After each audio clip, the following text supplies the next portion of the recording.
우리는 신앙생활의 본질에 관하여 말씀을 듣고 있습니다. 오늘 그리고 다음 주 2주간 함께 살펴볼 내용은 그리스도인의 거룩에 관한 것입니다. 그리스도인의 거룩은 본질로 신앙생활을 한 그리스도인들이 나타나게 되는 삶의 현실이기도 합니다. 우리의 삶 속에서 나타나는 거룩으로 말미암아 그리스도인들은 드디어 하나님의 영광스러운 이름에 참여하게 되는 것임을 말씀하고 있습니다. 오늘 부르심을 입은 그리스도인들이 요구받게 되는 거룩이 무엇인지 확실하게 깨달을 수 있기를 원합니다. 왜 그리스도인들은 거룩해지는 것일까요? 그리고 그리스도인들은 왜 거룩으로 요구받고 있는 것일까요? 우리가 먼저 알아야 될 것은 하나님의 부르심을 받은 택자들이라 할지라도, 그리고 그리스도인이라고 하는 명예로운 이름을 가진 우리들이라 할지라도 우리는 우리의 스스로의 의지로 거룩의 자리에 오게 된 것이 아님을 인정해야 한다라고 하는 것입니다. 우리는 우리 스스로의 의지와 상관없이 거룩으로 향하게 되는 것입니다. 거룩은 진실하게 말씀을 드리자면 거룩은 우리의 의지가 아닌 것입니다. 오히려 사람은 거룩을 좋아하지 않습니다. 우리가 본성적으로 좋아하는 것은 오히려 타락이죠. 타락은 우리가 좋아서 향한 것입니다. 타락하는 그 현실, 그 느낌, 그 감정이 좋아서 타락한 것입니다. 이것이 우리의 본성이 원하는 것입니다. 상반적으로 우리는 거룩을 좋아하지 않습니다. 우리의 의지로 거룩한 자리로 나아온 것이 아닌 것이죠. 그렇다면 그리스도인이 거룩한 자리로 나아가게 하는 이 의지의 본질은 무엇입니까? 그것은 바로 사람의 의지가 아니라 하나님의 의지임을 성경을 통해서 우리는 확인하게 되는 것이죠. 베드로전서 1장 15절 이하에 말씀하였습니다. 오직 너희를 부르신 자처럼 너희도 모든 행실에서 거룩한 자가 되라 기록하였으되 내가 거룩하니 너희도 거룩할지어다 하셨느니라. 여기에 주체는 하나님이시죠. 사람의 의지로 거룩해지는 것이 아닌 것이죠. 오직 하나님의 의지로 모든 택함을 입은 자들은 거룩한 자리로 향하게 되었던 것입니다. 하나님만이 거룩이시며 하나님의 성품이 거룩한 성품이시기에 하나님께 부름을 받은 모든 택자들은 거룩한 자리로 부름을 받은 것입니다. 그러므로 이 거룩이라고 하는 헬라어 하기도스는 헬레니즘 시대에는 두려움의 대상, 신들이나 신들을 묘사하는 수식어로 사용되었습니다. 이 거룩은 사람을 향한 용어가 아닌 것입니다. 사람의 본질이나 의지에 속한 것이 아닙니다. 그러므로 이 거룩 하기도스는 조금 더 파생되면 하나님께 드려진, 하나님께 속한 그 어떤 것을 나타낼 때 사용된 단어이기도 한 것입니다.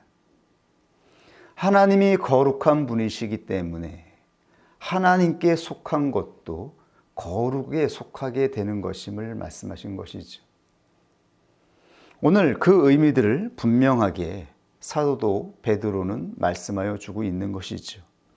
오직 너희를 부르신 자처럼 너희도 모든 행실에서 거룩한 자가 되라. 왜냐하면 하나님이 거룩이시기 때문이라고 말씀하신 것이죠. 하나님께 부름을 받았다면 하나님께 나아가는 자들은 거룩하신 하나님께 속한 자이며 거룩한 자리에 있게 되기 때문에 반드시 거룩해야 한다라고 말씀해 주고 있는 것입니다. 모든 거룩의 속성은 하나님에게서 나오는 것입니다.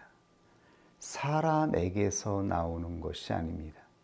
물론 사람도 타락하기 전에는 무죄의 성질, 거룩한 성질이 있었습니다. 그러나 한 번 타락으로 말미암아 우리의 본성이 더럽혀지고 어긋났기 때문에 우리 안에서 나오는 것들은 모두 오염되고 구부러지고 왜곡하게 된 것입니다. 이것은 성경에서 말하는 거룩한 품질이 아닌 것입니다. 세상에서 말하는 도덕적인 품질과는 하늘과 땅에 간극이 있는 것이죠. 그러므로 성경은 우리에게 이렇게 말씀하고 있는 것이죠. 너희도 모든 행실에서, 항상 하나님을 향한 신앙은 모든이라고 하는 단서가 붙고 있지 않습니까? 모든, 전적으로, 완전하게, 완벽하게. 왜냐하면 이것이 하나님이 자기 자신에 대하여 나타내시는 계시이며 하나님 자신의 속성이기 때문인 것이죠. 하나님은 완전하게 모든 것에서 전체로 거룩하시기 때문에 너희도 이 본질로 나아가야 된다라고 말씀하고 있는 것입니다. 이것은 사람의 의지가 아닙니다. 사람은 이러한 말을 할 자격도 없으며 이러한 요구를 할 수도 없어요.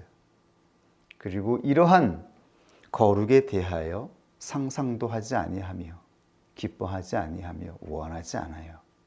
이것은 오직 하나님의 영으로 인도함을 받고 있는 그리스도인들에게만 요구받는 것이에요. 그리스도인들만이 모든이라고 하는 단서가 붙어요. 왜냐하면 하나님께 부름을 받았기 때문인 것입니다.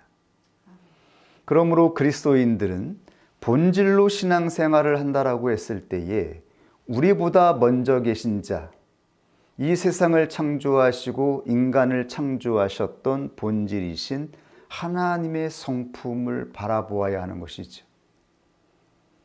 우리에게 명령하시고 요구하시는 분, 하나님이 어떠한 분인지를 알아야 하는 것입니다. 그 하나님께서 우리에게 말씀하고 있다라고 하는 것. 그러므로 우리가 전하는 이 말씀들은 모두 하나님이 말씀하시는 것을 말하고 있는 것이지 우리 자신의 가치관이나 생각으로 섞어서 말하는 것이 아님을 알아야 하는 것입니다. 우선 하나님의 본질과 사람의 본질이 어떻게 다른지 대표적으로 두 가지를 알아야 합니다. 예를 들면 하나님의 완전성에 관한 것입니다. 하나님은 완전하시고 온전하십니다. 이것이 하나님의 거룩한 품질인 것이죠. 이러한 완전성에서 하나님은 자신의 자존성을 선포하신 것입니다. 완전하신 하나님께서는 그 누구의 간섭이나 그 누구의 명령이나 요구 없이도 완전하신 분이기 때문입니다. 그러므로 스스로 존재하신다라고 말을 하고 있는 것이죠. 그런데 여기서 인간이 가지게 된 유사한 성질이 있어요. 그것은 바로 사람들이 원하는 독립성입니다. 우리가 원하는 독립성과 하나님의 자존성은 같은 품질이 아니에요. 하나님의 자존성은 하나님의 완전성에서 나오는 것이지만 우리의 독립성은 무엇입니까? 우리는 상관받고 싶지 않습니다. 내 마음대로 하고 싶습니다. 그런데 문제는 내가 원하는 것이 무엇인가 하는 것이죠.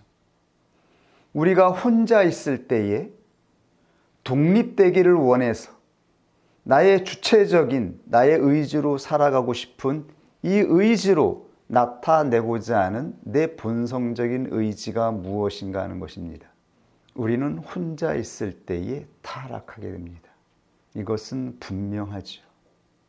우리는 함께 있을 때보다 혼자 있을 때에 내가 원하고 내가 즐기고 싶은 것을 할 때에 그 자리는 타락이라고 하는 것을 우리는 여지없이 증명하고 드러내고 있습니다. 우리 스스로 부인할 수 없는 우리의 실존인 것이죠. 우리의 독립성은 바로 간섭을 싫어하는 데에서, 이것은 사람이 가지고 있는 본질이기도 해요. 하나님은 우리를 자유로운 영혼으로 창조하셨기 때문입니다.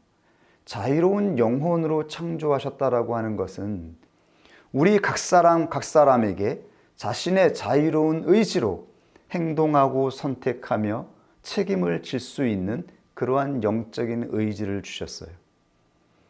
그러므로 주체성이 관여를 받거나 우리의 주체성이 무시를 받게 되면 우리의 영혼은 고통을 받게 되고 괴롭고 불행하게 되는 것입니다. 그러므로 우리는 끊임없이 이 주체성을 회복하고 싶어서 끊임없이 의지를 내게 되는 것이죠. 그러나 우리는 죄로 타락하여서 항상 독립된 삶으로 나아갈 때에 우리의 결함, 우리의 부족함으로 인하여서 죄의 실존을 나타내게 되었다라고 하는 것입니다. 이것이 하나님의 자존성과 같은 것이 아님을 우리는 알아야 하는 것입니다. 그러므로 하나님은 한 사람을 부르실 때에 하나님의 거룩한 완전한 성품에서 나오는 그 자존하시는 하나님의 자리로 한 사람을 부르실 때에 항상 모든 불완전하고 더러운 곳에서 분리시키시는 성품을 나타내십니다. 이것이 성경을 통해서 선포하고 있는 하나님의 요구인 것이죠. 즉 우리에게 거룩을 요구하고 있는 것입니다. 만약 우리가 어떠한 완전한 거룩을 요구받고 있다라고 한다면 바로 그 사람이 있는 자리가 하나님이 계신 자리이기 때문임을 알아야 하는 것이죠. 하나님이 계신 자리로 부름을 받은 자들만이 거룩을 요구받기 때문입니다. 이것은 그리스도인들에게 요구하는 것이지 부름을 받지 않은 세상 사람들에게 말씀하시는 것이 아니기 때문입니다. 오직 하나님께 부름을 받아서 하나님이 계신 성소로 인도함을 받은 자들에게 말씀하시는 것입니다. 또 하나는 하나님의 관계성입니다. 우리는 하나님은 인격이시다. 하나님은 인격이시다라고 말했을 때 그것은 하나님의 관계성을 나타내는 것입니다. 인격은 스스로 자신을 규정하는 것이 아니라 나와 너라고 하는 상대적인 개념입니다. 인격은 나 스스로가 아니라 상대방 앞에서 나타나는 우리의 형상을 규정하는 개념이기 때문입니다. 우리의 인격은 상대 앞에서 나타나고 드러나게 되는 것입니다. 과연 우리는 상대 앞에서 어떻게 우리의 인격이 정의되고 나타나게 되는 것일까요? 그리고 하나님은 우리의 인격이 어떻게 나타나기를 원하고 있는 것일까요? 그리고 이것이 가지고 있는 사람의 현실은 무엇일까요? 왜 사람은 혼자 있고 싶어 할까요? 샤르트르라고 하는 철학자는 이렇게 말했어요. 타인은 지옥이다. 왜 타인은 지옥이다라고 얘기했을까요? 사람은 주체성을 갖고 싶어 합니다. 근데 타인은 타인의 고정된 시선으로 말미암아 타인 앞에 섰을 때에 우리는 사물화가 되고 대상화된다라고 하는 거예요. 그러므로 주체적인 의식을 가질 수가 없다라고 하는 거예요. 타인이 보는 그 시선 앞에 우리는 우리의 주체성을 잃어버리고 사물처럼 대상처럼 고정화된다라고 말을 하고 있는 것이죠. 그리고 타인으로 인하여서 나를 이해하는 데 도움은 되긴 하지만 동시에 타인은 나를 판단하고 억압하는 존재이기도 때문이라고 하는 거예요. 그러므로 타인은 지옥이다. 그러니까 다른 말로 하면 타인과 함께 있을 때 우리는 고통스럽고 괴롭다라고 하는 것이죠. 그런데 그 본질은 주체성이 있는 것입니다. 주체성은 자유로운 영혼이 가지고 있는 주체적인 의지를 말하고 있는 거예요. 사람은 스스로 판단하고 내가 하고 싶은 것을 하고 내가 책임지고 내가 원하는 것을 하고 싶어 하는데 이것을 억압받고 타인에 의하여서 지배받을 때에 가장 큰 고통을 느끼기 때문인 것이죠. 그러므로 타인은 지옥이라고 말을 한 거예요. 이것이 바로 무신론자, 실존주의자 샤르트르가 바라본 우리의 인생의 의미였던 거예요. 하나님을 떠나 살아가는 우리의 인생의 현실이기도 한 것이죠. 그러나 하나님은 사람을 홀로 창조하지 않았습니다. 함께 살아가는 존재로 창조하셨습니다.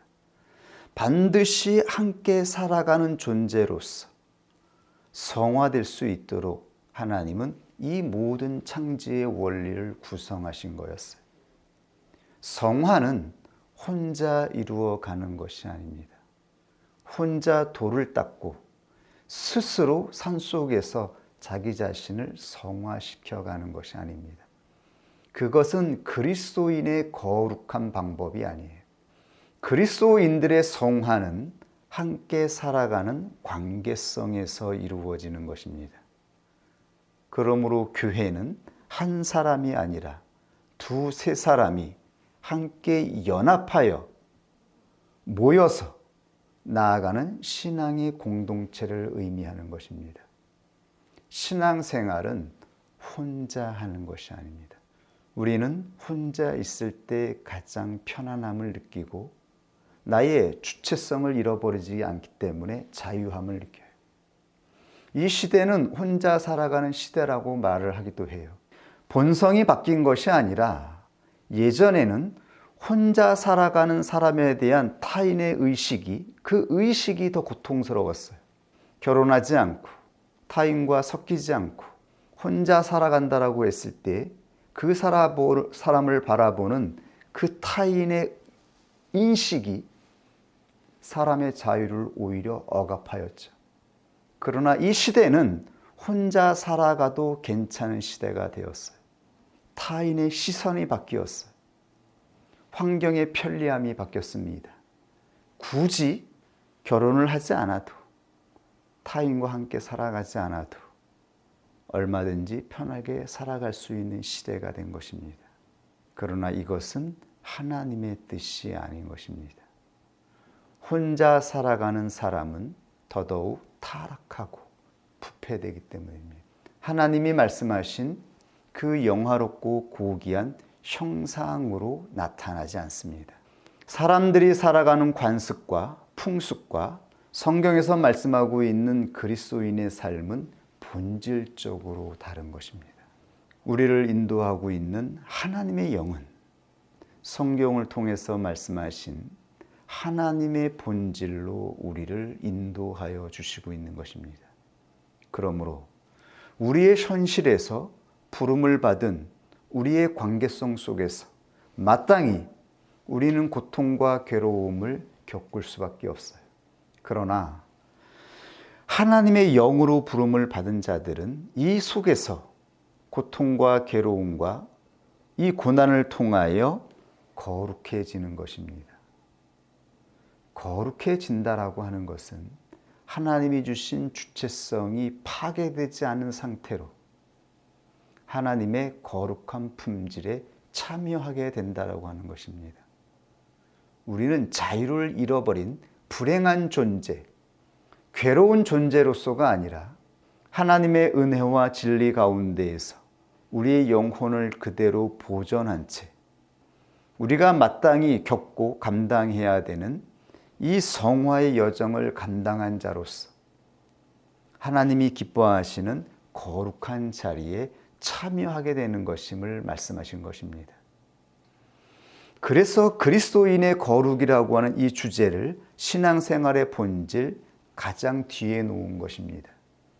우리가 본질로 우리가 앞서 살펴보았던 수많은 그리스도인의 삶을 주장하는 본질로 인도함을 받게 된다면 우리는 하나님이 부르신 거룩한 자리에 참여하게 될 것이며 그리고 그 거룩이 우리의 현실에서 열매로 나타나게 될 것임을 말씀하였기 때문인 것입니다. 성화가 없으면 우리의 죄는 씻어지지가 않습니다. 실제로 우리의 인격이 새롭게 되지 않습니다. 우리의 성화는 함께 살아가는 삶을 통하여서 이루어지는 것입니다. 성화가 없으면 구원의 열매가 주어지지 않습니다. 모든 그리스도인의 구원의 열매는 연합으로 이루어지는 것이기 때문입니다. 예수 그리스도의 몸된 교회로서 이루어지는 열매를 말씀하신 것이지 자기 혼자 스스로 하나님 앞에서 혼자 살아가는 삶을 통하여 얻게 되는 그러한 열매를 말씀하신 것이 아니에요. 왜냐하면 하나님은 인격이시라고 선포하였기 때문입니다. 인격이신 하나님은 자존하신 분, 스스로 존재하시는 분이셔서 홀로 자존할 수 있으시지만 관계성으로 오셨어요. 하나님께서 관계성으로 우리 인간에게 오셨다라고 하는 것은 하나님께서 거룩이심에도 불구하고 시궁창에 쓰레기통에 내려오셨다라고 하는 말과 동일한 말입니다. 우리의 삶이 그러하기 때문인 것이죠. 우리의 현실을 보십시오. 하나님 없이 살아가던 우리의 인생을 보십시오. 어떠한 거룩한 존재가 이 삶에 들어오고 싶어 할까요? 어떤 거룩한 존재가 이러한 영혼과 함께하고 싶을까요? 굳이 내 영혼이 없어도 스스로 존재하시는 분께서 왜 우리에게 오신 것입니까? 하나님은 관계성이시기 때문인 것이죠. 성부, 성자, 성령께서 온전히 하나로 연합된 존재로 일체를 이루신 것처럼 이것이 하나님의 속성이기 때문인 것입니다. 그러므로 하나님은 자신의 아들, 거룩한 아들 예수 그리스도를 죄된 이 땅에 보내셨다라고 말씀하고 있는 것입니다. 바로 이 자리에 하나님의 사랑의 열매가 나타난 것이죠. 하나님이 계시하신 사랑은 바로 죄된 세상에서 그 모습을 나타낸 것입니다. 죄인과 살아가는 거룩한 존재가 어떻게 자신의 삶을 나타내시는지 나타낸 실존이 바로 사랑의 자리임을 말씀하신 것입니다. 그러므로 우리는 사랑을 함부로 말할 수 없습니다. 우리가 말하는 사랑은 너무나 가볍고 세상적인 관념과 섞여 있는 것이죠. 하나님이 말씀하시는 사랑은 사람이 말하는 그러한 성질이 아닌 거예요. 단순히 사람을 돕고 섬기는 내용이 아닌 것입니다. 내가 가진 것을 누구에게 나눠주는 것, 단순히 이런 것을 사랑이라고 말씀하고 있는 게 아니에요. 그것은 본질에 관한 것입니다. 그 본질, 거룩의 본질이 어떻게 죄된 본질과 섞이시되 그 죄된 본질에 섞임을 받지 아니하시고 거룩으로 그 죄된 것을 깨끗하게 하실 수 있는가? 과연 어떠한 방법으로, 어떠한 인격으로 하나님은 자기의 거룩을 나타내시는가? 우리는 우리가 원하는 대로 되지 아니하고 듣지 아니하면 금방 화를 내고 짜증을 내고 성질을 내게 되죠. 그러나 하나님은 그렇게 성질 내거나 짜증내는 인격으로 사랑을 나타내지 않으셨어요. 자신의 완전을 요구하시되 그 완전을 사랑의 품질로, 형상으로 나타내 주셨어요. 그리고 그것이 바로 그리스도인들이 걸어가는 삶의 열매가 될 것이라고 말씀하신 것입니다. 베드로후서 1장 3절 이하에 베드로 사도는 그러므로 그리스도인의 삶의 열매에 대해서 이렇게 말씀하신 것입니다. 그의 신기한 능력으로 생명과 경건에 속한 모든 것을 우리에게 주셨으니 이는 자기의 영광과 덕으로서 우리를 부르신 자를 알므로 말미암음이라. 이로써 그 보배롭고 지극히 큰 약속을 우리에게 주사 이 약속으로 말미암아 너희로 정욕을 인하여 세상에서 썩어질 것을 피하여, 이것이 바로 우리의 본성적인 의지의 본질이라고 하는 것이죠. 사람의 본성적인 의지의 본질은 바로 정욕이다. 정욕, desire, 이거는 우리가 원하는 것. 이 정체는 바로 정욕이며 이 정욕은 바로 썩어지게 만드는 것, 더러운 것이라고 선포하고 있는 것입니다. 이것이 바로 사람의 의지의 본질이다. 타락한 데에서 나오는 모든 사람의 본질은 정욕으로 인하여서 썩어지는 것이다 라고 말씀하시는 것입니다. 바로 여기에서 피하여 신의 성품에 참여하는 자가 되게 하려 하셨으니, 이것이 바로 하나님의 인격인 것입니다. 하나님의 거룩한 자리로 우리를 부르신 것입니다. 하나님의 거룩한 자리로 우리를 부르셨다라고 하는 것은 하나님께서 우리를 관계성으로 부르셨다라고 하는 것이죠. 연합을 기대하는 관계성으로 하나님께서 우리 한 사람 한 사람을 불러주셨다라고 말씀하고 있는 것입니다. 하나님 따로, 우리 따로 각각 살아가는 나라가 하나님의 나라가 아니라 거룩하신 하나님께서 우리와 함께하는 자리로 우리를 부르셨다라고 말씀하고 있는 것이죠.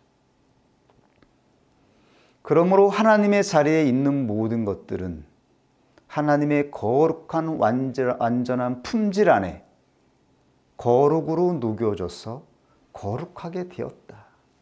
그 자리에 있는 것만으로도 거룩하게 되었다라고 말할 수 있는 것입니다.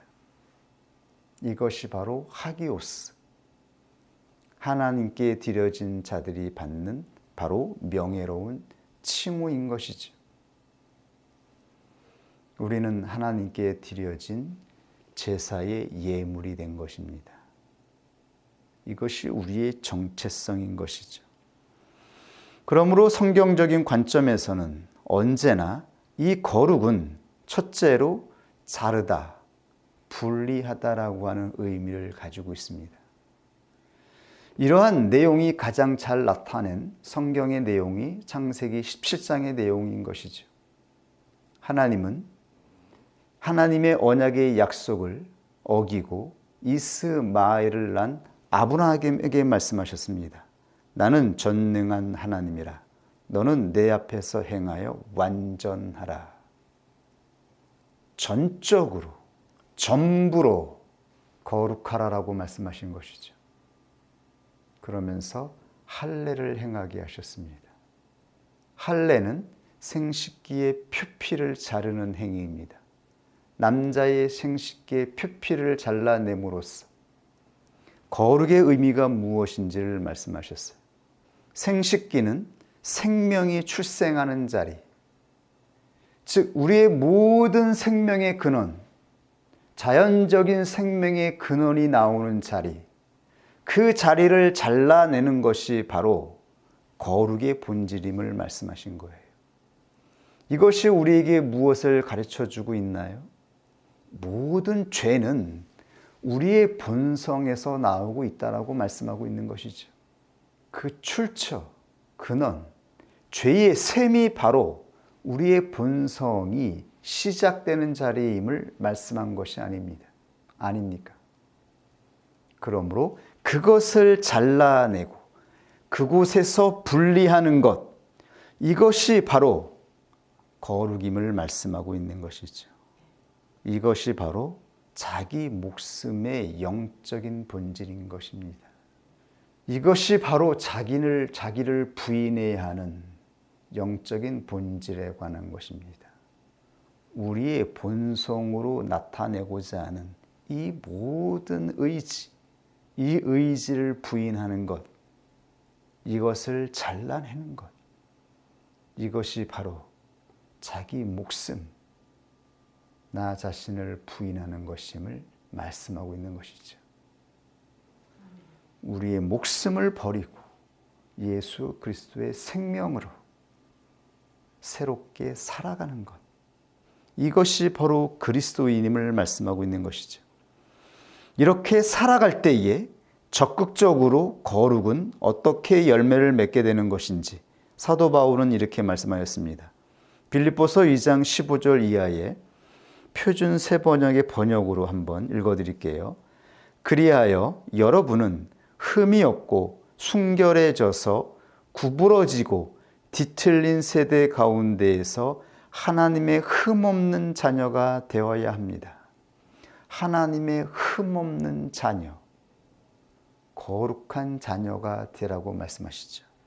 그리하면 여러분은 이 세상에서 별과 같이 빛날 것입니다. 이것이 바로 하나님의 뜻이다. 하나님께 부름을 받은 자들은 하나님의 택한 자녀로서 이 세상을 비추는 별같이 빛나는 존재로 택함을 받았음을 말씀하고 있는 거예요. 세상이 어둠이라면 이 세상을 비추는 빛으로 하나님의 자녀들을 택하여 주셨다라고 말씀하고 있어요. 그렇다면 우리는 무엇으로 빛을 발할 수 있습니까? 성화된 인격으로만 이 세상에 빛이 될 수 있다라고 말씀하신 것이죠. 우리의 본성적인 의지로 사람들에게 덕을 나타내는 것이 아니라 성화된 인격으로 오직 거룩한 하나님의 인격에 참여한 자로서만 이 세상에 빛으로 나타날 수 있음을 말씀하신 것입니다. 이것이 성화의 궁극적인 목적이라고 하는 것이죠. 우리를 그 쓰레기통에서 건져내시고 우리에게 묻은 모든 오물을 씻어내셔서 이 세상 사람들이 느끼지 못하고 보지 못했던 하나님의 거룩한 품질을 우리 안에서 나타내기를 원하시는 하나님의 뜻으로 우리는 부름을 받았다라고 말씀하고 있는 것입니다. 이것이 우리가 부름을 받은 자리입니다. 왜 하나님께서 우리에게 거룩을 요구하시고 우리의 목숨, 우리의 본성적인 의지를 그토록 다루셨겠습니까? 하나님께서 부르신 자리가 바로 거룩의 자리였기 때문인 것입니다. 이것이 하나님의 영의 강권적인 역사였던 것입니다. 그러나 하나님의 영은 우리의 주체성을 파괴하거나 상실시키지 않습니다. 그것은 하나님의 창조의 가장 놀라운 선물을 파괴하는 것이기 때문이죠. 그러므로 성령의 강권적인 의지는 잠시 우리에게 있는 것입니다. 잠시 성령은 우리에게 강권적인 의지로 우리의 본성을 지배하고 다스릴 수 있는 때를 주셨어요.